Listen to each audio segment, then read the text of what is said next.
Hi, folks. This is Don Meisner with the North Country Fishing Report.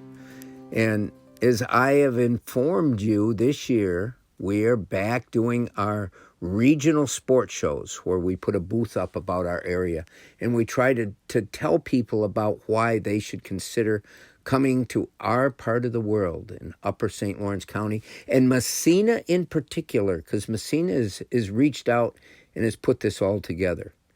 And some of the things that I have found, but I want to tell you a story that came from the show that I just did this last weekend in Springfield, Massachusetts.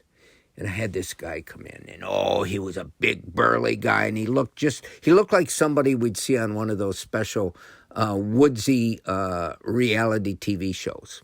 And he comes up to me and he says, "Tell me, what's the beaver situation up there in your area?"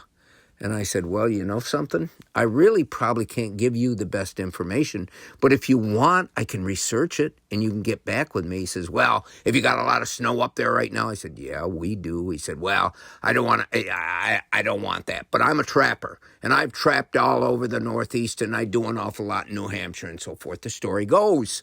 So I said to him, "Tell me something. How big do beavers really get?" And he says, "Well, the biggest one I've ever got was 80 pounds. And I'm thinking, wow, that's pretty big. I said, but then he added, he says, "But back in the day, they could grow up to be 150 pounds. And I'm thinking, 150-pound beaver, come on. I didn't say that to him. He was a man mountain of a man, kind of like what you'd see in the old TV series. But I said to him, "So why were they bigger back then?" And he said, because there wasn't the pressure and they could grow older. And this makes some sense. But here is the part I really want to tell you. Let's imagine these 80-pound beavers swimming around out there in the water in our favorite pond. And believe me, I've got a favorite pond, and I've got one of these beavers that knows that I fish that pond. Every time I would go near his hut, he would come at me, and I'm like, okay, so what's he going to do? Nobody's ever told me to be afraid of beavers. Well, this guy tells me. I said to him, "So what will they do?" He said, "I have a friend. He came up to him, and this beaver swam underneath, and he grabbed his legs, and he almost bit his leg off." Okay, so we know the stories of the wild. All of us listening right now, we know that, okay, well, raise an eyebrow and listen to this stuff. But when you think of it, beavers can basically bite a tree in half, so they certainly shouldn't have much trouble with our leg. But more important, beavers are very territorial. And when you get, and where I'm fishing is near their hut. And I always try to make a broad circle around it, not get in the water near the hut. But that beaver knows I'm there.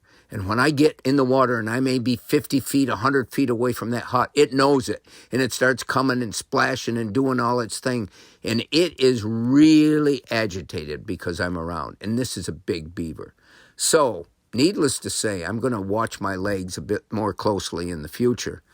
But the other thing that he did say, why am I fishing around a beaver hut? First of all, it's because in my life's experience, I've seen that fish really gather around the huts. There's tremendous structure there for them. Well, he said another thing you better be aware of is beaver huts are usually full of water snakes. And while we don't have poisonous water snakes in this area, let me tell you, water snakes are one of the most aggressive of all snakes. They can be mean, they can be nasty, and they don't want you around either. So I guess what I'm saying is the next time you see a beaver hut, know that there may be a 6-pound bass just waiting for you there. But there's a lot of other things that might go on, and you might want to reconsider that is your favorite spot. Until next time, folks, this is Don Meisner with the North Country Fishing Report.